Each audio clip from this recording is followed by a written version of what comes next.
Hello बच्चों, स्वागत करता हूँ आपका इस दूसरे वीडियो में। पहला वीडियो में बनाया था कल देखा था आप लोगों ने शायद, जब भी देखा होगा आपने, कल देखा होगा, 1 महीने पहले देखा होगा, जब भी आपकी मर्जी होगी। ठीक, तो ये दूसरा वीडियो हम लोगों का इस चैप्टर के ऊपर, जिसका नाम है इलेक्ट्रोस्टैटिक्स एंड देयर फील्ड। पहले वीडियो हमने क्या देखा था कि चार्ज क्या होता है, ठीक है, चार्ज और मास के बीच में डिफरेंस क्या होता है, और कुछ उसके न्यूमेरिकल्स के देखा था, क्वांटाइजेशन ऑफ चार्ज क्या होता है, उसकी प्रॉपर्टीज देखे थे। आज हम बात करेंगे अबाउट द, हमने क्या बताया था कि एक पॉजिटिव चार्ज, दो तरह के चार्ज होते हैं, एक पॉजिटिव एक नेगेटिव। दोनों एक दूसरे को या तो लाइक चार्जेस क्या करते हैं, एक दूसरे को रिपेल करते हैं, अनलाइक चार्जेस एक दूसरे को अट्रैक्ट करते हैं। तो किस किस फोर्स से अट्रैक्ट और रिपेल करते हैं एक दूसरे को, वो देखेंगे हम। कौन बताता है? Coulomb's law. तो आज की वीडियो में किसके बारे में बात कर रहा है? कूलम्ब्स लॉ के बारे में। इसका कंपैरिजन देखना है ग्रेविटेशनल लॉ के साथ, इससे कुछ न्यूमेरिकल्स करेंगे, साथ ही साथ Coulomb's law in vector form देखेंगे। ठीक, तो कुल मिला के एक इंपॉर्टेंट वीडियो होने वाला है ये। ठीक है, ऐसे मैं हर वीडियो में बोलता हूँ ये।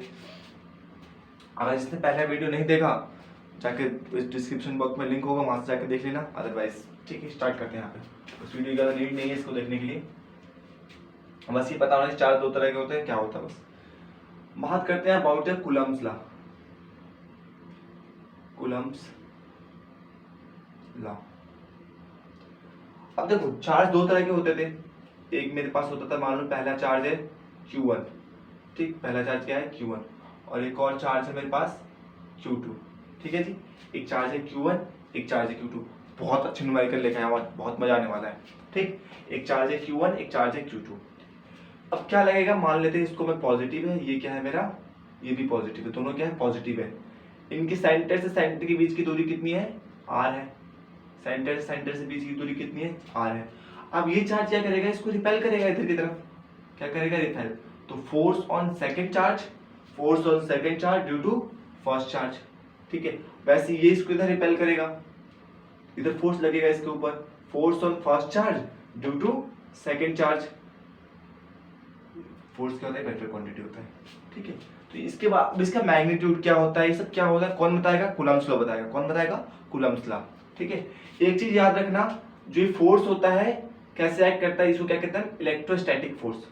क्या कहेंगे हम इसको?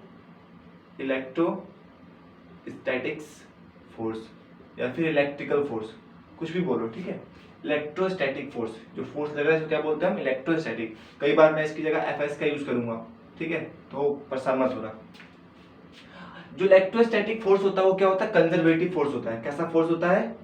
कंजर्वेटिव फोर्स होता है। कैसा फोर्स होता है? कंजर्वेटिव फोर्स होता है। अब कंजर्वेटिव फोर्स क्या होता है? 11वीं क्लास में पढ़ा था। 11वीं क्लास में कंजर्वेटिव फोर्स भी था तुम लोगों ने नहीं पढ़ा होगा, तब जिसने पढ़ा होगा अच्छी बात, नहीं पढ़ा सुन लो।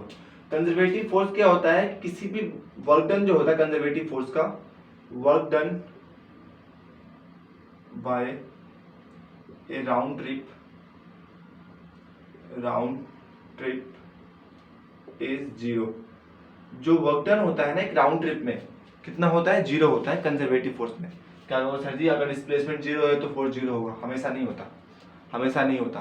सिर्फ कंजर्वेटिव फोर्स में होता है, अगर डिस्प्लेसमेंट जीरो है तो फोर्स भी जीरो होगा, सॉरी वर्क डन भी जीरो होगा। ठीक है, अब कंजर्वेटिव फोर्स कौन कौन से होते हैं? ग्रेविटेशनल फोर्स होता है हमारा, स्प्रिंग फोर्स होता है, ये सब क्या है? कंजर्वेटिव फोर्स के एग्जांपल है। लेकिन जो हमारा मैग्नेटिक फोर्स होता है वो कंजर्वेटिव फोर्स नहीं है। ठीक, तो ये बात हमेशा याद रखना, कंजर्वेटिव फोर्स के अंदर ही वर्क डन जीरो होता है ग्राउंड ट्रिप में। अच्छी बात है, आगे देखते हैं। इलेक्ट्रोस्टैटिक फोर्स हो गया, और एक और चीज याद रखना इसके अंदर, अभी कूलम्ब्स नहीं बता रहा मैं, कुछ इंपॉर्टेंट पॉइंट है वो बता रहा हूं मैं। तीसरा इंपॉर्टेंट पॉइंट है, जो ये फोर्स लगता है ना along the line joining two charges, मतलब ये फोर्स कभी भी तुम्हें ऐसे लगता हुआ नहीं मिलेगा। मतलब फोर्स ये भी इसको ऐसे भी धक्का दे सकता था, फोर्स एक वेक्टर क्वांटिटी डायरेक्शन होता है, या फिर इसको ऐसे धक्का दे सकता था, कैसे भी लग सकता था, लेकिन कभी ऐसा नहीं होता है। जो इसके सेंटर से सेंटर को लाइन जोड़ती है, जो इस दोनों चार्ज को सेंटर से सेंटर जोड़ती है, उसी के लाइन के अलोंग फोर्स लगेगा। ऐसा नहीं है कि फोर्स कभी इधर लगे, क्योंकि लाइन तो ऐसे जा रही है, तो ये फोर्स कभी ऐसा नहीं लगेगा। ठीक है, इसके लाइन के अलोंग ही लगेगा। इसको कहते हैं electrostatic force. Electrostatics force always act along line joining two charges। छोटा लिखता हूं क्या? चलो ट्राई करता हूँ लिखने की। टू चार्जेस, दोनों लाइन की जो दोनों चार्ज को जो लाइन ज्वाइन करता है उसके अलोंग जो फोर्स लगता है उसको कहते हैं हम इलेक्ट्रोस्टैटिक फोर्स। क्या कहते हैं? Electrostatic force. एक और बात देखना, इसको हम सेंट्रल फोर्स भी कहते हैं, सेंट्रल फोर्स, सेंट्रल फोर्स। ठीक है, तो कई बार मैं इलेक्ट्रोस्टैटिक पूरा ना लिख के सेंट्रल फोर्स का यूज करूंगा। ठीक है, जैसे ग्रेविटेशनल फोर्स क्या है, वो भी सेंट्रल फोर्स है। 4 चैप्टर उसमें 8 चैप्टर में पढ़ा होगा 11th क्लास में। ठीक, तो ये क्या था, एक इलेक्ट्रोस्टैटिक फोर्स के बारे में था, ये होता कैसा है। अब इसका मैग्नीट्यूड कैसे निकालते हैं, तो ये कूलम्स ने बताया था हमें। किसने? द ग्रेट कूलम्स ने। ठीक है, साइंटिस्ट का नाम पे नाम पढ़ा इसका, कूलम्स लॉ। ठीक है, इन्होंने क्या किया था, based on experiment, based on her experiment, अपने एक्सपेरिमेंट के बेस, देखो जो लॉज होते हैं इनका एक्सपेरिमेंट होता है। ठीक है, कोई प्रूफ नहीं होता है। Based on her experiment state, क्या बोला था इनको उन्होंने, जो फोर्स होता है वो डायरेक्टली प्रोपोर्शनल होता है दोनों चार्ज के प्रोडक्ट के। जो फोर्स होता है वो डायरेक्टली प्रोपोर्शनल होता है दोनों चार्ज के प्रोडक्ट के ऊपर, और इनवर्सली प्रोपोर्शनल होता है उनके डिस्टेंस के स्क्वायर के। ठीक है, क्या है, जो इनके बीच का डिस्टेंस है उनका स्क्वायर कर देंगे और उसका इनवर्सली प्रोपोर्शन करेंगे। ग्रेविटेशनल लॉ यही तो कहता था कि मास का प्रोडक्ट अपॉन उनके बीच के डिस्टेंस का इनवर्स। ठीक है, इसको क्या बोलते हैं, इनवर्स लॉ। क्या बोलते हैं? Inverse law. ठीक है, इनके बीच का जो डिस्टेंस है उसका स्क्वायर करके इनवर्स कर दो, उल्टा कर दो, तो इनके बराबर होता है। बहुत इंपॉर्टेंट पॉइंट है ये। ठीक है, तो यहां से जो इनका वन के स्टेटमेंट लिख लोगे ना, Coulomb's law states that the force acting between two charges is the product of the magnitude of the two charges and inversely proportional to distance between there। ठीक है, तो डेफिनेशन लिख सकते हो, ये फिर ऐसे लिखते हो, पहले लिख लेते हैं, फॉर्मूला लिखते हैं। F इज इक्वल टू में K Q1 Q2 upon R square. ये क्या बना मेरा, Coulomb's law से बना वेक्टर फॉर्म, Coulomb's law बना मेरा मैग्नीट्यूड निकालने के लिए, फोर्स का क्या निकालने के लिए, मैग्नीट्यूड निकालने के लिए क्या बना मेरा, एक कूलम्स लॉ। अब इसमें K क्या है भैया, K होता है मेरा प्रोपोर्शनैलिटी कांस्टेंट।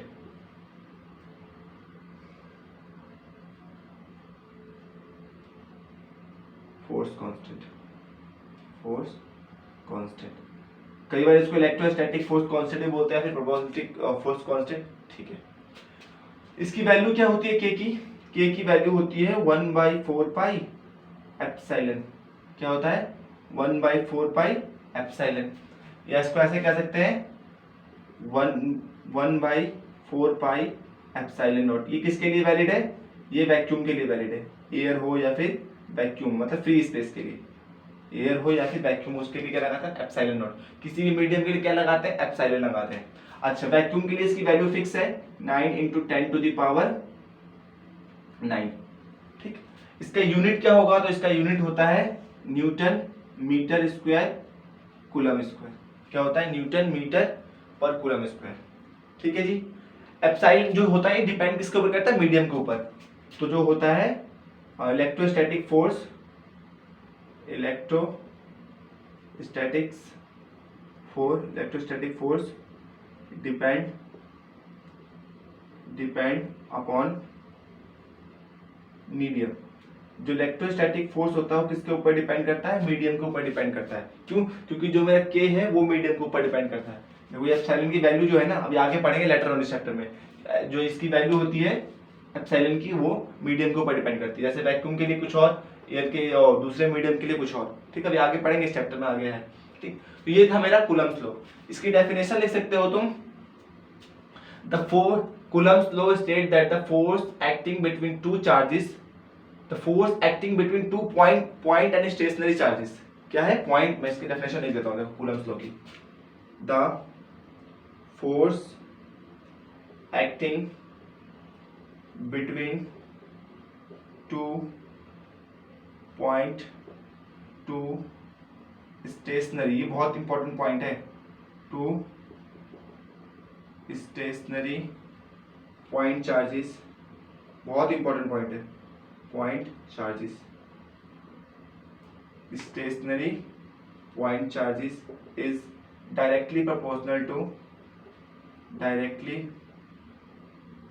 देखो ऐसे लिखा, ठीक है, ये प्रोपोर्शनल टू का साइन है, directly proportional to product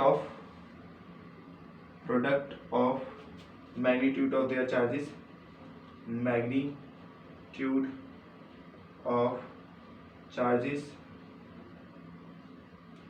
and is inverse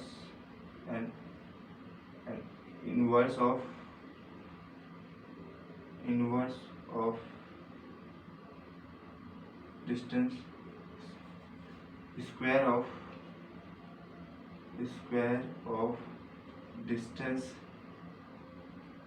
between them, दोनों के बीच का जो डिस्टेंस होता है उनके बीच का square of the distance inverse लिखना मत भूलना, ठीक है, inverse square of the distance between them.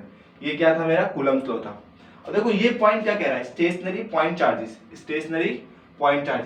एक बार ना पॉज करके थोड़ा सा नोट कर लो, मिटा दूं ऊपर वाला हिस्सा में,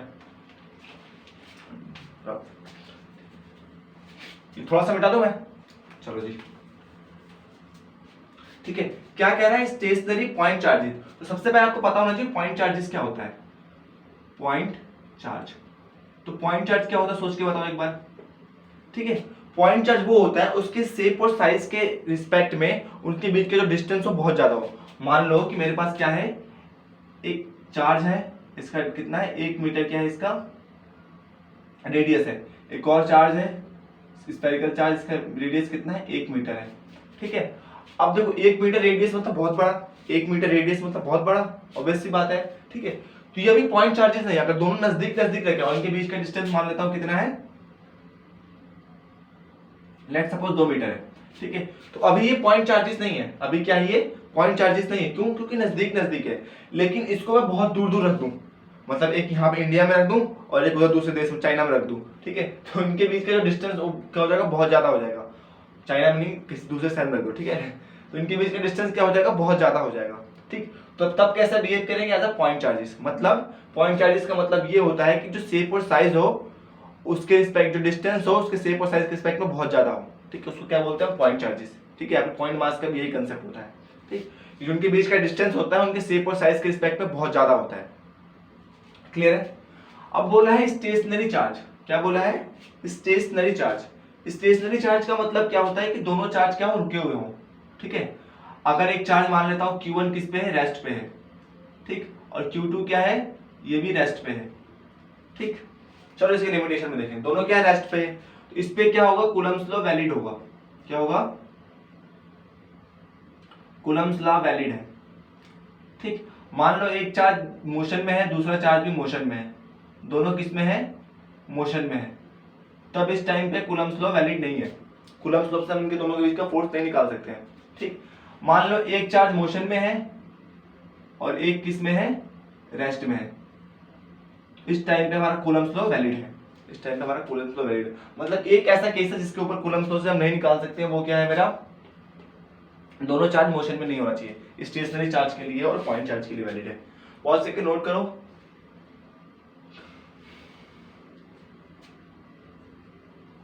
कर लिया,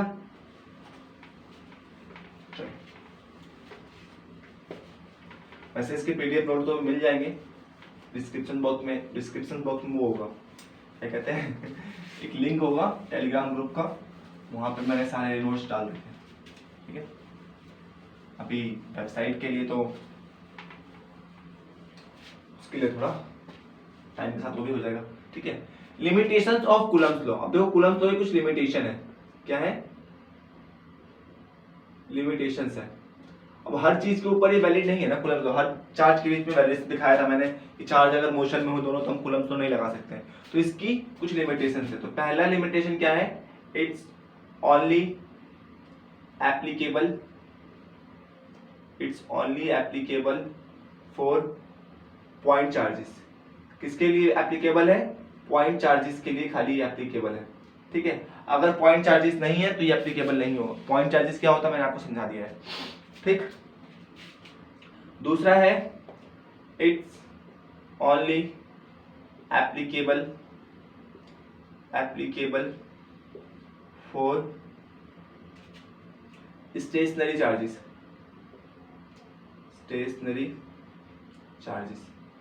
स्टेशनरी चार्जेस के लिए वैलिड है। जैसे मैंने बताया था कि अगर दोनों चार्ज रेस्ट में है तो हम कूलम्ब्स लॉ लगा सकते हैं, या फिर एक चार्ज रेस्ट में है एक चार्ज मोशन में है तब भी हम कूलम्ब्स लॉ लगा सकते हैं। लेकिन अगर दोनों चार्ज मोशन में है तो उस टाइम हम कूलम्ब्स लॉ नहीं लगा सकते हैं, तीसरा है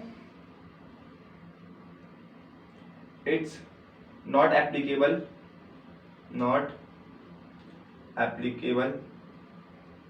when distance is greater than 10 की पावर -10 की पावर 15 मीटर। अगर डिस्टेंस इससे ज्यादा होता है तो हम कूलम्ब्स लॉ नहीं लगा सकते हैं। हम क्या नहीं लगा सकते? कूलम्ब्स लॉ नहीं लगा सकते हैं। ठीक है,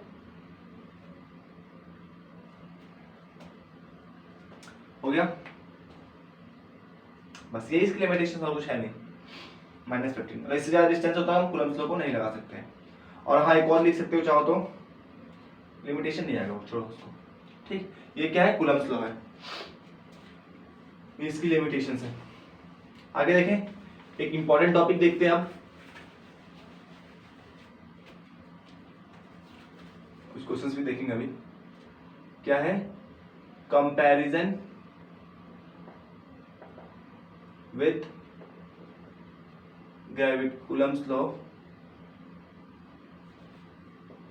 of Coulomb's law with gravitational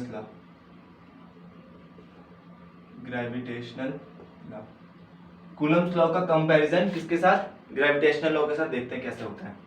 तो अभी हमने देखा था, मान लेता है यहाँ पे एक चार्ज है, यहाँ पर भी एक चार्ज, और यहाँ पे इसके पास चार्ज Q1 है, इसके पास चार्ज Q2 है, इसके पास मास है M1 और इसके पास मास है M2। एक बात बताओ, चार्जेस के बीच में क्या लगता है? Electrostatic force. दो मास के बीच में क्या लगता है? Gravitational force. ठीक है, देखो इसके बीच पहले सिमिलैरिटीज की बात करें तो क्या क्या है? ये कंजर्वेटिव फोर्स है, ग्रेविटेशनल फोर्स भी कंजर्वेटिव फोर्स है। अच्छा, ये जो फोर्स लगता है क्या लगता है? Along the line joining two charges. ठीक है, मतलब सेंट्रल फोर्स है। ये क्या है? सेंट्रल फोर्स है। जो ग्रेविटेशनल फोर्स होता है वो भी मेरा क्या होता है? सेंट्रल फोर्स होता है। इससे भी जो फोर्स लगता है ना along the line joining two charges, ठीक है, ये क्या है मेरा? Gravitational force. ये क्या है मेरा? Electrostatic force. क्या है मेरा? Electrostatic force. आ रही बात समझ में? ये भी इनवर्स लॉ को फॉलो करता है, ये भी इनवर्स लॉ को फॉलो करता है। इनके बीच की सिमिलैरिटीज क्या क्या होंगी? अगर मैं सिमिलैरिटी की बात करूं वो क्या होगा?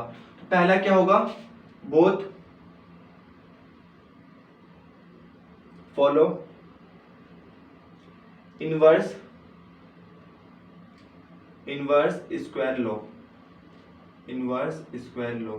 दोनों किसको फॉलो करते हैं? इनवर्स स्क्वायर लॉ को फॉलो करते हैं। बहुत बढ़िया। दूसरा क्या कह रहा है कि दोनों क्या है? सेंट्रल फोर्स है। क्या है? Central force act along the line joining two charges या फिर टू मासेस। ठीक है, दोनों क्या है मेरे? बोथ आर सेंट्रल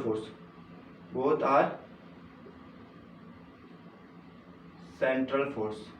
दोनों क्या है मेरे? सेंट्रल फोर्स है। और क्या सिमिलैरिटीज हो सकती है? सोच के बताओ। Both are conservative force. क्या है? Both are conservative force. दोनों क्या है? कंजर्वेटिव फोर्स है।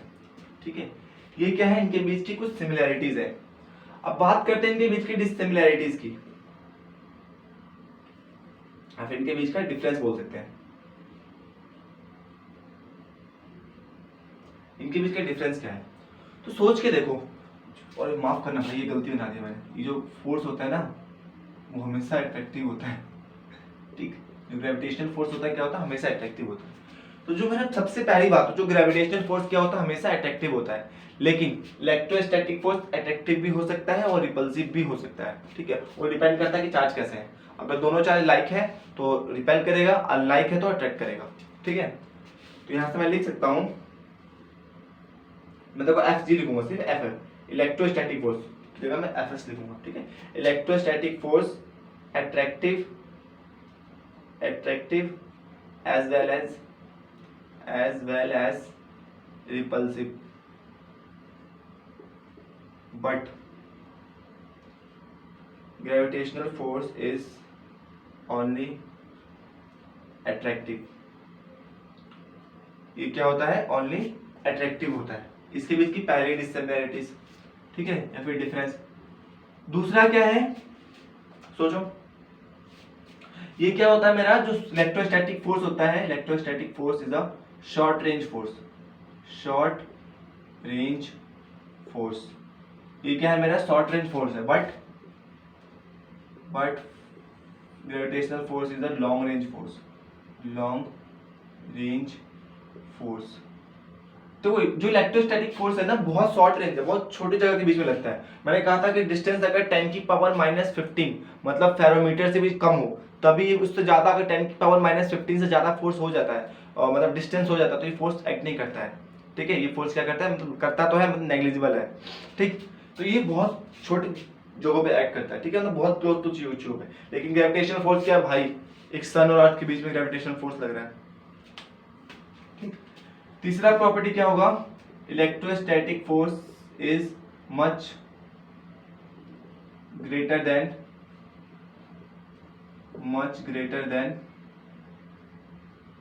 ग्रेविटेशनल फोर्स, ठीक है। ऐसा क्यों होता है, क्योंकि जो मेरा ये है k की वैल्यू होती है वो कितनी होती है 9 × 10⁹ न्यूटन मीटर स्क्वायर पर कूलम स्क्वायर, एयर की बात कर रहा हूं मैं, ठीक है।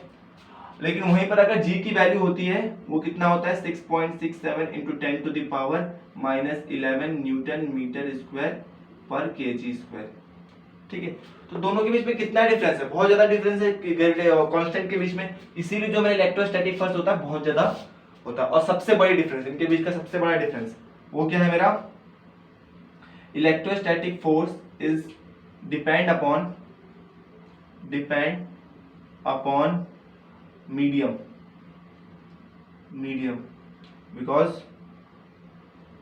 Because k is depend upon medium, ठीक है, depend upon medium, but gravitational force is not depend any medium, gravitational force किसी भी मीडियम के ऊपर डिपेंड नहीं करता है, ठीक है। ऐसा क्यों भाई, बिकॉज gravitational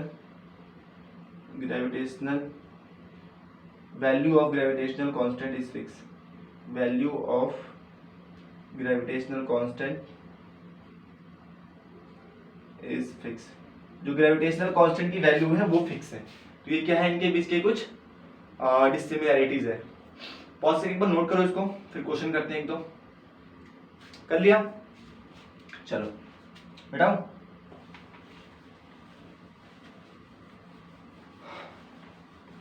जनरल सी बातें कुछ पता होना चाहिए कूलम्ब लॉ के बारे में। अभी इसके न्यूमेरिकल्स तो एक और एक अलग से सेपरेट वीडियो बनाऊंगा, ठीक है। इसके बहुत सारे न्यूमेरिकल्स एक वीडियो में हम हैंडल नहीं कर सकते, कुछ देखेंगे और कुछ अगले वीडियो में देखेंगे। एक क्वेश्चन देखते हैं कि मेरे पास क्या है, दो चार्जेस है इनमें क्यू चार्जेस है, दो चार्ज बॉडी है, two charges having charge is Q, two charges having, देखो इसका जो क्वेश्चन होगा तो इसमें मिल जाएगा पीडीएफ नोट में, तो वहां से क्वेश्चन लिखना। Two charges having charge is Q, तो मेरे पास क्या है, दो चार्जेस है, दोनों के पास चार्ज कितना है, क्यू है, ठीक है। टू सेम चार्जेस, ठीक है, आइडेंटिकल, दोनों क्या है पॉजिटिव मान लेते हैं, ठीक है। And two mass is having mass is m, दोनों का मास क्या है m है। And distance between them is r, दोनों के बीच का डिस्टेंस क्या है, मास के बीच में भी और चार्ज के बीच में भी r डिस्टेंस है, ठीक है। Find the ratio of the electrostatic force and gravitational force, तो मुझे इलेक्ट्रोस्टैटिक फोर्स और ग्रेविटेशनल फोर्स के बीच में क्या बताना है, रेशियो बताना है, कितना होगा। आसान सवाल है, एनसीईआरटी में एक ऐसा ही मिलता जुलता सवाल है, मैंने करा भी रखा है एग्जांपल में, ठीक है, तो वहां से आप देख भी सकते हो, डिस्क्रिप्शन उसमें मिल जाएगा तुम्हें, प्लेलिस्ट में जाके चैनल के। तो ये क्या है, पहले बात करता हूं मैं किसकी, इलेक्ट्रोस्टैटिक फोर्स की। तो K Q1 Q2 अपॉन में R स्क्वायर, यही तो होता है इलेक्ट्रोस्टैटिक फोर्स। तो यहां से क्या बनेगा मेरे इलेक्ट्रोस्टैटिक फोर्स, K, दोनों चार्ज सेम है तो ये Q square by R square, यही बनेगा इक्वेशन नंबर 1। ग्रेविटेशनल फोर्स क्या बनेगा, Fg, वो क्या होता है, G m1 m2 upon R square, यही होता है, दोनों मास सेम है तो यहां से Fg क्या बनेगा मेरा, G m square by R square. क्या पूछा था, इन दोनों का रेशियो पूछा था, क्या पूछा था मुझसे, इन दोनों का रेशियो पूछा था। निकालो भाई ratio, F E upon F G is equal to में K Q square by R square और G Q square by R square. R square से आर स्क्वायर चल बसेगा, ठीक है, पता लगा ना, सबसे ऊपर जाता फिर वहां कट जाएगा, इतना तो आता होगा 12th क्लास में, ठीक। एफ ई अपॉन में एफ जी क्या हो जाएगा, के क्यू स्क्वायर अपॉन में जी, माफ करना भाई यहाँ पर एम होगा, ठीक है, एम स्क्वायर। बस वैल्यूज पुट करो, देखते हैं क्या आता है। तो f E upon F G is equal to में के की वैल्यू होती है 9 इंटू 10 टू द पावर 9, बोल रखा है कि फ्री स्पेस में बात हो रही है। क्यू की वैल्यू कितनी है, क्यू की वैल्यू मान लेते हैं हम, चार्ज है किसका, इलेक्ट्रॉन के ऊपर, 2 इलेक्ट्रॉन है, किसकी बात हो रही है यहाँ पे, इलेक्ट्रॉन की बात हो रही है। 2 चार्ज, यहाँ पर ये इलेक्ट्रॉन का मास है, यहाँ पर इलेक्ट्रॉन का चार्ज है, ठीक है। उनके बीच में जो, देखो इलेक्ट्रॉन के बीच में क्या लगता है, अगर 2 इलेक्ट्रॉन्स होंगे तो उनके बीच में क्या लगेगा, इलेक्ट्रोस्टैटिक फोर्स भी लगेगा, ग्रेविटेशनल फोर्स भी लगेगा। तो जो मास ऑफ इलेक्ट्रॉन होता है वो कितना होता है, मास ऑफ इलेक्ट्रॉन होता है मेरा 9.1 into 10 to the power -31 kg, ठीक। और जो चार्ज ऑफ इलेक्ट्रॉन होता है वो कितना होता है, 1.6 into 10 to the power -19 coulomb, ठीक। तो यहाँ से वैल्यूज पुट करते हैं चार्ज की, 1.6 into 10 to the power -19 coulomb का स्क्वायर, और यहाँ से ये कितना हो जाएगा 6.67 इंटू 10 टू द पावर -11 और 9.1 इंटू 10 टू द पावर -31 का स्क्वायर। तो यहाँ से इसको जब सॉल्व करोगे तो तुम्हारा आंसर आएगा अप्रोक्स आंसर आएगा तुम्हारा 10 टू द पावर 42। तो यहाँ से कह सकता हूँ जो इलेक्ट्रोस्टैटिक फोर्स होता है वो 10 की पावर 42 टाइम्स ग्रेटर होता है फोर्स ऑफ ग्रेविटेशन, मतलब उसे कितना गुना ज्यादा फोर्स है ये, ठीक है। तो एक आसान सवाल था, एनसीईआरटी में इससे बेटर सवाल है, उसमें दोनों फोर्स निकालना होता है, इलेक्ट्रॉन्स के लिए निकालना होता है पहले, फिर प्रोटॉन्स के लिए निकालना होता है, तो कर सकते हो वहां से। प्रोटॉन के ऊपर जब बस चार्ज सेम होता है, मास चेंज होता है, 1.67 10 टू द पावर -27 kg होता है, उसका सिर्फ उस चेंज होता है, क्या नाम होता है उसका, सिर्फ मास चेंज होता है, चार्ज यही रहता है। उसमें बोला इलेक्ट्रोस्टैटिक फोर्स निकालो और ग्रेविटेशनल फोर्स भी निकालो, दोनों निकालना होता है उस एग्जाम्पल में, तो कर सकते हो वहां से, ठीक है। आइए करें, चलो ये तो एक आसान सवाल था। दूसरा सवाल देखते हैं। दूसरा सवाल क्या कहता है कि मेरे पास, क्वेश्चन नंबर 2 वहां से देख सकते हो कि मेरे पास एक चार्ज है Q, ठीक है, इसको मैंने क्या किया, ब्रेक किया, क्या किया, इस चार्ज को मैंने तोड़ दिया। अब तोड़ेंगे तो एक x हिस्सा टूटेगा इसका, और क्या टूटेगा, Q में से x चला गया, तो ये 2 हिस्से बचेंगे। एक चार्ज को मैंने 2 टुकड़े किए, तो एक टुकड़ा तो x बना, दूसरा क्या बनेगा, Q माइनस x, है कि नहीं, एक x बनेगा, दूसरा क्या बनेगा, Q माइनस x। अच्छा जी, कह रहा है कि जब दोनों चार्ज टूट गए तो इनके बीच में जो इस टाइम फोर्स लग रहा है वो मैक्सिमम है, तोड़ने के बाद इनके बीच में जो फोर्स लग रहा है वो मैक्सिमम है, ठीक है, मैक्सिमम फोर्स लग रहा है इस टाइम पे, मतलब ऐसी जगह पे रखा गया है कि उसकी फोर्स की जो वैल्यू है मैक्सिमम उस टाइम पे। तो बताओ चार्ज कैसे टूटेंगे, मतलब जो चार्ज हुआ, इंडिविजुअल चार्ज कितना हुआ, x की वैल्यू क्या हुई, कितना चार्ज हुआ x के ऊपर, ये Q माइनस x का वैल्यू कितना हुआ, मुझसे पूछ रहा, मतलब जो चार्ज तोड़ने के बाद हुआ ना, तो चार्ज का वैल्यू क्या हुआ, पहले कुछ कूलम चार्ज था ये, बाद में टूट गया तो कितना चार्ज होगा ये, ठीक। अभी Q की वैल्यू भी सकता है, मान लो 4 दिया होगा, ठीक है, ये x होगा, ये 4 माइनस x होगा, वहां से कर सकते हो इस चीज को। मैं एक जनरल केस लेके चल रहा हूँ, देखो इलेक्ट्रोस्टैटिक फोर्स लगेगा दोनों चार्ज के बीच में, एक चार्ज टूटा ये और एक चार्ज ये टूटा, इनके बीच में क्या लगेगा कि इलेक्ट्रोस्टैटिक फोर्स लगेगा, देखते हैं भाई। तो यहाँ से इलेक्ट्रोस्टैटिक फोर्स क्या होगा मेरा, k x और q माइनस एक्स बाय इनके बीच का डिस्टेंस कितना है, r स्क्वायर, r मान लेता हूँ, ठीक है, ये होगा। उसने बोला है क्या होगा, फोर्स मैक्सिमम होगा। फोर्स मैक्सिमम का मतलब क्या होता है, मैक्सिमम फोर्स का मतलब क्या होता है, मैक्सिमम फोर्स पढ़ोगे 12th के इसमें मैथ में पढ़ोगे, जब भी मैक्सिमा केस में, तो जब भी मैक्सिमा होता है ना, उसके बीच का जो डिफरेंशिएशन होता है ना वो 0 होता है। क्या होता है, मैक्सिमा केस में उसके बीच का डिफरेंशिएशन क्या होता है, 0 होता है। या एक और केस होता है इसका, थेरेल्स थ्योरम में पढ़ोगे, थेरेल्स थ्योरम कह रहा हूँ, रोल्स थ्योरम शायद है, इस लेस देन 0 होता है, कितना होता है, माइनस में होता है, लेस देन 0 होता है, ठीक है। तो ये 2 थ्योरम से यहाँ से निकाल सकते हो इसको, मैक्सिमा केस में ये होता है। इसका मतलब अगर फोर्स मैक्सिमम है तो उसका डिफरेंशिएशन क्या होगा, 0 के इक्वल होगा। यहाँ से मैं कह सकता हूँ d फोर्स क्या है मेरा, k x q minus x by d d are, और यहाँ पे आर स्क्वायर ऊपर आ जाएगा। चलो लिख देता हूँ, आर स्क्वायर किसके बराबर होगा, 0 के बराबर। ये इसके पास आएगा, उधर जाके 0, नहीं समझ में आया, चलो कोई नहीं। के एक्स क्यूब माइनस, ये अंदर मल्टीप्लाई हो रहा है, ठीक है, माइनस के x square divided by D R और R square is equal to में के। ये आर स्क्वायर इधर जाके 0 हो गया, तो यहाँ क्या बचा, d k x cube minus के x square divided by D r is equal to में 0। इसका डिफरेंशिएशन करो, के कांस्टेंट है, इसका डिफरेंशिएशन नहीं होगा, क्यू कांस्टेंट है, इसका डिफरेंशिएशन नहीं होगा, एक्स का डिफरेंशिएशन 1 होता है, ठीक है, इतना तो आता होगा यार डिफरेंशिएशन वगैरह, ठीक है। इसका डिफरेंशिएशन होगा, अगले बच्चे एक और स्टेप कर देता हूँ, differentiation of k x cube by D r minus में differentiation of k x square by D r is equal to में 0, ये होगा। इसका डिफरेंशिएशन क्या होगा, के का कुछ नहीं होगा, क्यू का कुछ नहीं होगा, एक्स का डिफरेंशिएशन 1 होता है, माइनस में के का डिफरेंशिएशन नहीं होगा, एक्स स्क्वायर का डिफरेंशिएशन होता है 2x इज इक्वल टू में 0। अब डिफरेंशिएशन के केस में तो बता देता हूँ, अगर x की पावर a है तो क्या होता है, a नीचे आता है, ऊपर x लिखते हैं और a माइनस 1 हो जाता है। तो x का डिफरेंशिएशन केस में क्या होगा, x की पावर 1 है तो 1 आगे आएगा, और x 1 माइनस 1, किसी की पावर 0 होती है तो क्या होता है, मेरा 1 हो जाता है, ठीक है, इसीलिए x का डिफरेंशिएशन कितना होता है, 1 होता है। अब इससे आगे नहीं बताऊंगा। यहाँ से k कॉमन निकालो, अंदर क्या बचेगा, q minus 2x is equal to में 0, इधर जाके ये 0 हो जाएगा, k तो कभी 0 हो नहीं सकता, तो यहाँ से q माइनस 2x 0 के बराबर होगा, तो यहाँ से q कितना हो जाएगा 2x, x की वैल्यू कितनी आ जाएगी, q बाई 2, कितनी आ जाएगी, q बाई 2। तो मतलब एक चार्ज कितना होगा, q बाई 2, और दूसरा चार्ज भी कितना होगा, माइनस करोगे q बाई 2 को तो ये भी q बाई 2 ही आएगा, ठीक है। तो ये चार्ज हुई, एक चार्ज, तो जब दोनों चार्ज को तोड़ा तो आधा आधा तोड़ा है, मतलब कैसे तोड़ा है, इस बार तो इत्तेफाक से q बाई 2 आ रहा है, हमेशा q बाई 2 है जरूरी नहीं है ना, ठीक है, तो q बाई 2 और q बाई 2 में टूटा चार्ज, ठीक है। तो पॉज करके इस क्वेश्चन को नोट करो, उसके बाद आगे देखते हैं। 32 मिनट के हो चुके हैं, चलो। आसान सवाल था, मुश्किल नहीं था इतना कुछ। अच्छा एक सवाल करो मेरे लिए, देखता हूँ तुम्हारा कितना पढ़ा है।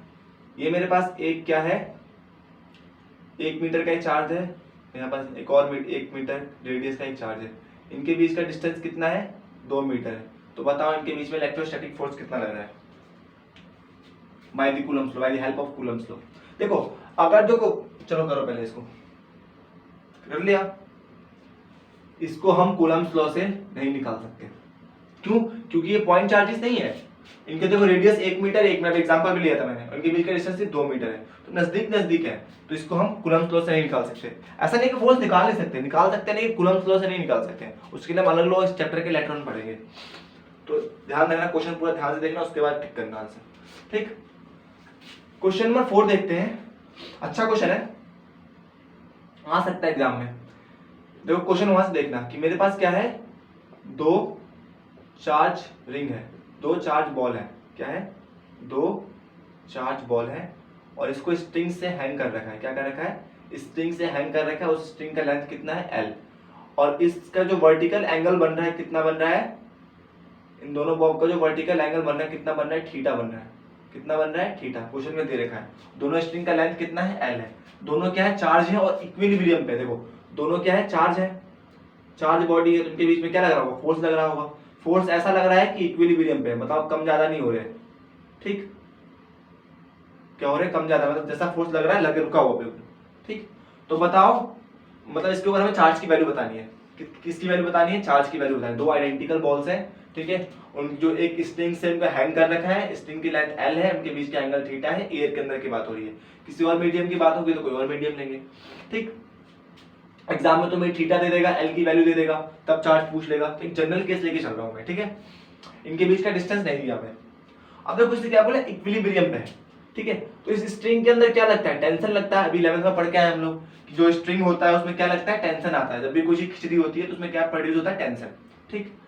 अब देखो इसकी इस चार्ज की वजह से यहाँ पे एक इलेक्ट्रोस्टैटिक फोर्स लग रहा होगा, ठीक, इलेक्ट्रोस्टैटिक फोर्स, नीचे क्या लग रहा होगा, ग्रेविटेशनल फोर्स लग रहा होगा,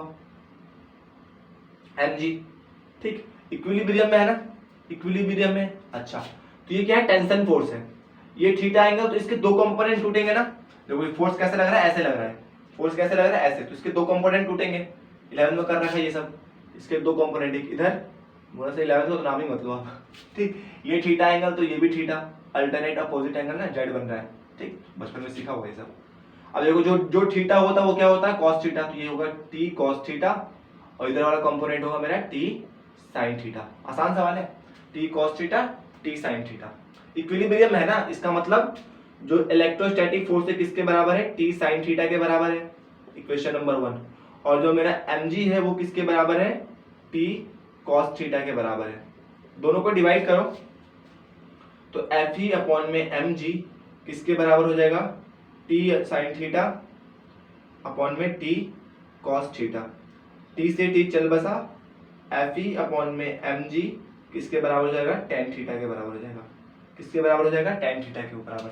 हमें क्या निकालना है, चार्ज निकालना है। तो Fe की वैल्यू क्या होगी, k q square by r square, नीचे क्या है, चलो mg को इधर भेज देता हूँ मैं, mg को क्या भेज देता हूँ, इधर भेज देता हूँ, तो tan थीटा इंटू mg। मुझे चार्ज की वैल्यू चाहिए तो इन सबको इधर भेजेंगे, तो q square tan theta mg r square k, ठीक। k की वैल्यू क्या होती है, 1/4 पाई epsilon not tan theta, k नीचे आएगा, माफ करना भैया, k क्या आएगा, नीचे आएगा, mg r स्क्वायर, k की वैल्यू होती है 1/4 पाई एप्सिलॉन। अगर मीडियम एयर की बात करें तो एप्सिलॉन नॉट आ जाएगा, किसी और मीडियम की बात करें तो कोई और मीडियम है। ये l दिया रहेगा, क्या नाम है, ये दिया रहेगा तो मैं थीटा किसी क्वेश्चन में तो थीटा रख सकते हो, m की वैल्यू दी रहेगी तो m रख सकते हो, g की वैल्यू पता है, इसके बीच का डिस्टेंस r, r तो दिया ही नहीं क्वेश्चन, r की बात ही नहीं की है, क्वेश्चन देख सकते हो वहां से, ठीक। तो r को हटाना पड़ेगा हमें, tan theta mg r square 4 pi epsilon, ठीक। अगर उसकी बात हो रही है एयर की तो ये एप्सिलॉन नॉट हो जाएगा। देखो इस क्वेश्चन में कहीं r की बात नहीं की थी, तो हम मान लेते हैं यहाँ से यहाँ डिस्टेंस कितना होगा इसका, यहाँ से लेकर पूरा यहाँ तक r होगा, ठीक। तो ये डिस्टेंस कितना होगा, r/2 होगा, होगा नहीं होगा। इस चीज को देखो यहाँ देखता हूँ, यहाँ दिखाता हूँ तुम लोगों को, ये थीटा एंगल है, ये ट्रायंगल बन रहा है थीटा, ये क्या हो जाएगा मेरा r/2, ये क्या है मेरा l। अब जो जहां थीटा एंगल बनता है उसके सामने वाला क्या होता है, परपेंडिकुलर होता है, तो यहाँ से साइन थीटा देखना, क्योंकि मुझे r को हटाना है, यहाँ से क्या हटाना है, r को, क्योंकि क्वेश्चन में कहीं r के बारे में बात ही नहीं की रखा था। क्वेश्चन में मान लो तुम्हें अगर r गिवन ना दिया हो, तुम्हें r को एलिमिनेट करना हो तो कैसे करोगे वो दिखा रहा हूँ। अगर r गिवन दिया तो यहीं से रख के निकाल सकते हो, और बोर्ड के एग्जाम में r गिवन रहेगा, लेकिन जेईई में क्या रहेगा, r गिवन नहीं रहेगा, बस इतना ही डिफरेंस होता है, ठीक। डिफरेंस तो बहुत होता है। देखो तो साइन थीटा क्या होता है, परपेंडिकुलर अपॉन में हाइपोटेन्यूज, परपेंडिकुलर क्या है, r/2, थीटा एंगल के सामने वाला परपेंडिकुलर होता है ना, और ये क्या है, l। तो साइन थीटा किसके बराबर हो गया, r/2l। तो r की वैल्यू कितनी आ गई यहाँ से, साइन थीटा 2l, ठीक। तो यहाँ से मैं r की वैल्यू को रिप्लेस कर दूंगा, तो q square tan theta mg, r की वैल्यू क्या हो जाएगी, साइन थीटा 2l का स्क्वायर 4 पाई एप्सिलॉन, तो q square tan theta mg, ये क्या हो जाएगा, साइन स्क्वायर थीटा 4l 4 पाई एप्सिलॉन, तो 4 4 16 हो जाएगा, तो q square is equal to में 16 pi epsilon mg tan theta sine theta, sine square theta, यहाँ से रूट को इधर भेज दो, तो under the root 16 pi epsilon naught epsilon से mg tan theta sine square theta. अब देखो इसमें क्या लगेगा, चार्ज की वैल्यू ये होगी, क्या होगी, चार्ज की वैल्यू ये, हम तुम्हें थीटा की वैल्यू दे देगा क्वेश्चन में, तो यहाँ से ये दोनों सॉल्व हो जाएंगे। पाई की वैल्यू तुम्हें पता है, एप्सिलॉन की वैल्यू दे देगा, मास दे देगा, जी पता होता है हम लोगों को, तो यहाँ से हम चार्ज कैलकुलेट कर सकते हैं। तो ऐसे क्वेश्चन आ सकते हैं एग्जाम में, पॉज करके नोट करो इसको, ठीक। बहुत आसान था, कुछ नहीं किया था, इक्विलिब्रियम में था, तो ये वाला फोर्स इसके बराबर होगा, इसके दो कंपोनेंट तोड़े, तो ये वाला फोर्स इसके बराबर होगा, ये वाला फोर्स इसके बराबर होगा, दोनों को डिवाइड किया, Fe tan थीटा के बराबर आ गया। यहाँ पर मैंने क्या करा, Fe का फॉर्मूला डाला बाय द कूलम्स लॉ, उसके बाद मैंने Q को अकेला किया, उसके बाद क्वेश्चन आसान है। अगर फिर भी कोई डाउट है तो कमेंट सेक्शन में पूछना, बताऊंगा मैं। चलो आगे देखते हैं।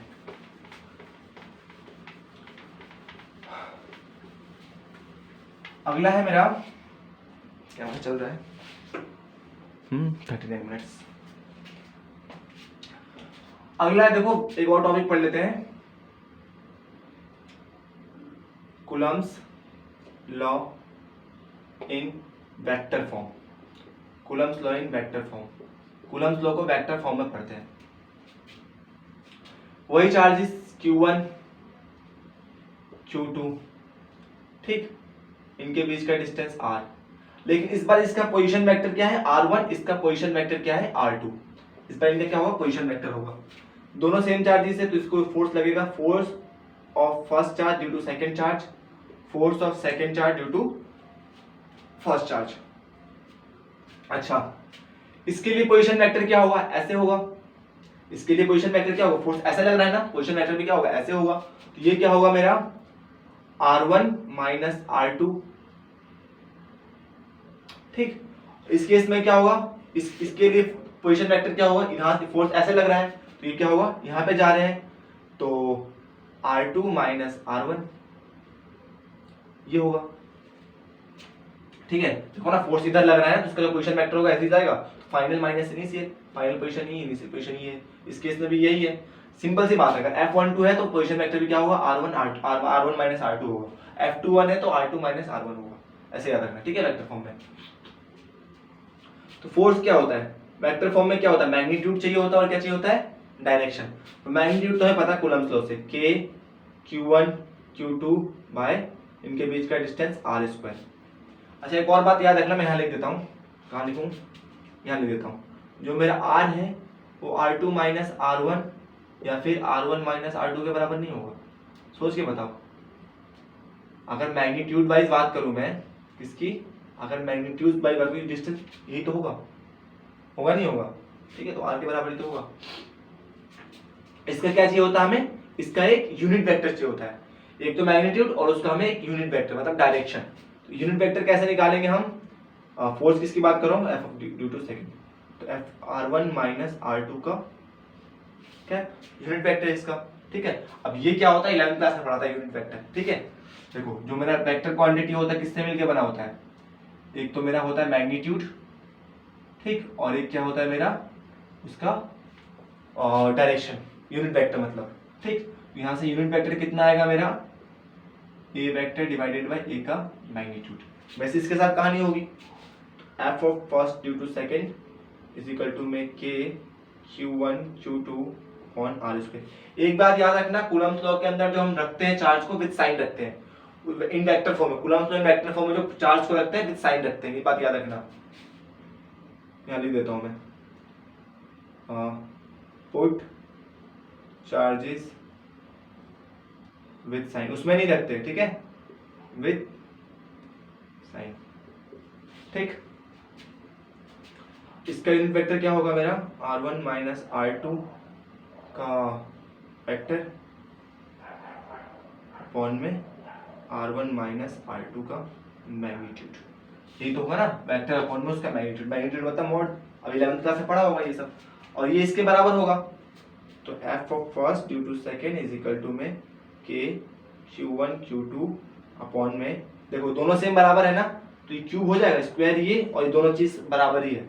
यहाँ से मैं कह सकता हूँ R1 माइनस R2 का क्यूब इनटू में R1 माइनस R2 का वेक्टर, ये क्या है, मैग्नीट्यूड है, ये क्या है, इसका डायरेक्शन है। तो इस तरह से हम कूलम्स लॉ को वेक्टर फॉर्म में पढ़ सकते हैं, ठीक है। आसान है, कुछ मुश्किल नहीं है, ठीक है। Force of first due to second है तो जो पोजीशन में इसका माइनस होगा वो 1 माइनस 2 होगा, ठीक है, 1 2 है तो यहाँ पर भी 1 माइनस 2 होगा। इस तरह से इसका क्या है, ये पोजीशन वेक्टर है, क्या है, ये पोजीशन वेक्टर है, ये क्या है, इसका मैग्नीट्यूड है, मतलब इन दोनों के बीच का डिस्टेंस है। क्लियर है। ऐसे तुम ये निकाल सकते हो, f of second due to first वो क्या होगा, k Q1 Q2 divided by R2 minus R1 का क्यूब और R2 माइनस R1 का वेक्टर। क्लियर है, कोई डाउट, उतार लो, पॉज करके नोट करो एक बार, आगे देखते हैं।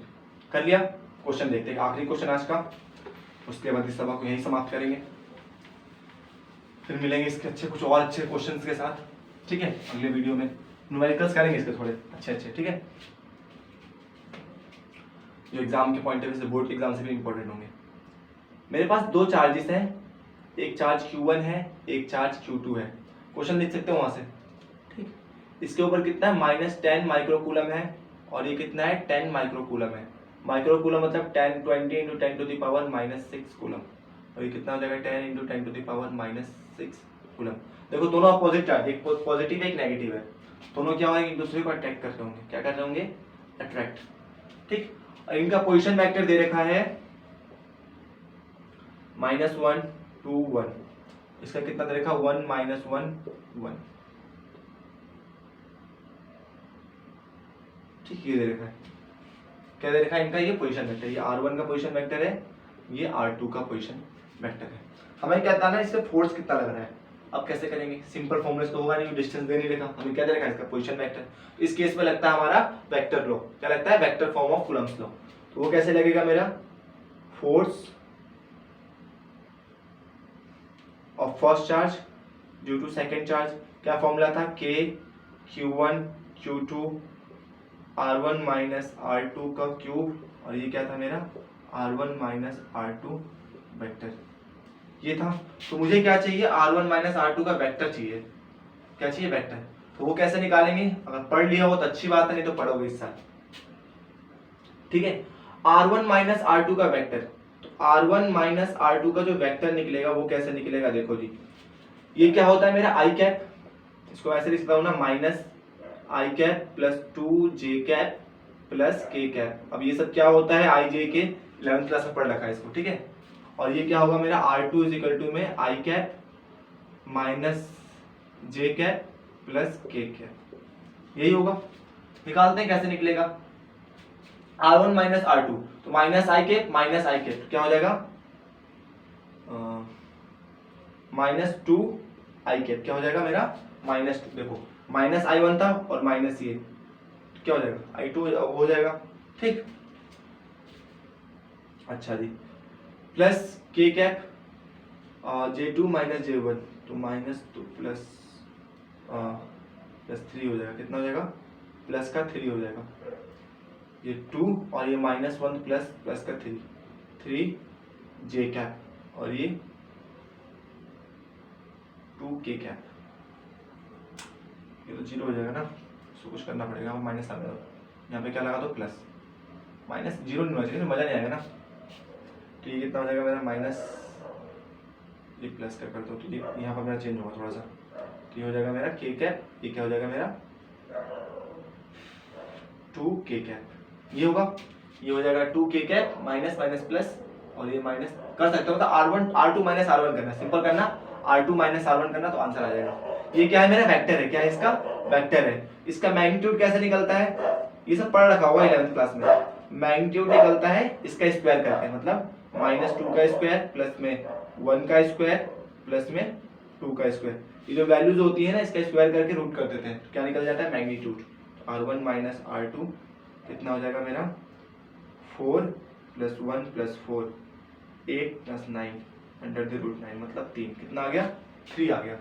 अब निकालते हैं, सब कुछ गिवन है हमें, r1 माइनस r2 गिवन है, इनका मैग्नीट्यूड गिवन है, फॉर्मूले में पुट करते हैं, आंसर निकालते हैं। तो f ऑफ 1 ड्यू टू 2 कितना आएगा मेरा? k की वैल्यू होती है 9 इंटू, एयर की बात हो रही है, 9 इंटू 10 टू द पावर 9। ठीक, q की वैल्यू दे रखी है पहले की -20 इंटू 10 टू द पावर -6, ये दे रखा है 10 इंटू 10 टू द पावर -6। ठीक, अच्छा जी, डिवाइडेड बाय इसकी वैल्यू कितनी है? 3, तो 3 का क्यूब, और यहाँ पे इसका direction -2 i cap plus j cap और क्या है? Plus 2 k cap. यही तो क्या है क्वेश्चन में, ये लिखो, उसका मैग्नीट्यूड लिखो, तो कितना हो जाएगा मेरा? 9, तो 9 इंटू 10 टू द पावर 9, ये कितना हो जाएगा मेरा? 10 टू द पावर 12, और माइनस का 200 10 to the power -12 divided by 27 -2 i cap plus j cap plus 2 k cap. ठीक, इसको डिवाइड करोगे तो 27 3 टाइम्स में आएगा, कितना हो जाएगा? 10 की पावर -9 और 12 -3, -200 और 10 to the power -3 divided by 3 -2 i cap plus j cap plus 2 k cap.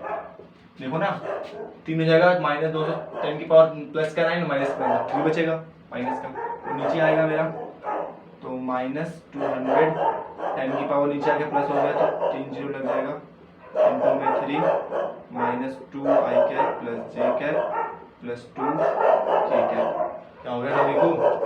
2 zero से 2 जीरो चल बसा, ये 5 आंसर आएगा इसका 0.66 -2 i cap plus j cap plus 2 k cap. ये एग्जाम में आया हुआ सवाल है बोर्ड में, ठीक। तो ये था, ऐसे कर सकते हैं आप वेक्टर्स और इसका सॉल्यूशन में दे रखा वहां पे, लेकिन समझ में आया क्वेश्चन, आसान था, कुछ नहीं करना था, हमें वेक्टर निकालना था इसका। पोजीशन वेक्टर दे रखा था, पोजीशन वेक्टर से वेक्टर निकालेंगे, ठीक है, उसका मैग्नीट्यूड निकालेंगे, मैग्नीट्यूड निकालने का फॉर्मूला बता दिया मैंने, जो वेक्टर आता है उसके साथ जो कोएफिशिएंट होता है उसका स्क्वायर करके रूट लगा देते हैं, तो वहां से क्या आता है मैंने मैग्नीट्यूड होता है। 11th क्लास में सीखा था ये सब, उसके बाद फॉर्मूले में पुट किया और आंसर निकाल लिया। तो इस तरह से हमारा ये चैप्टर खत्म होता है, और चैप्टर का मतलब ये लेक्चर खत्म होता है। चैप्टर तो बहुत लंबा है, ये शुरू के 4 चैप्टर में से तुम्हारे 2 या 3 मिनट बीत जाएंगे, ठीक है, लेकिन मैं जल्दी करने की कोशिश करूंगा इसको, ठीक। तो इस तरह से फिर मिलते हैं नेक्स्ट वीडियो में। इसके PDF नोट, क्वेश्चन सारे, और टेलीग्राम ग्रुप में डिस्क्रिप्शन बॉक्स में लिंक मिला हुआ तुम लोग को, वहाँ से क्लिक करना, ग्रुप को ज्वाइन करना, वहाँ पर तुम ले सकते हो, ठीक है। तब तक के लिए अच्छे से पढ़ाई करो, इन सब क्वेश्चनों को टाइम से करो, टाइम टू टाइम।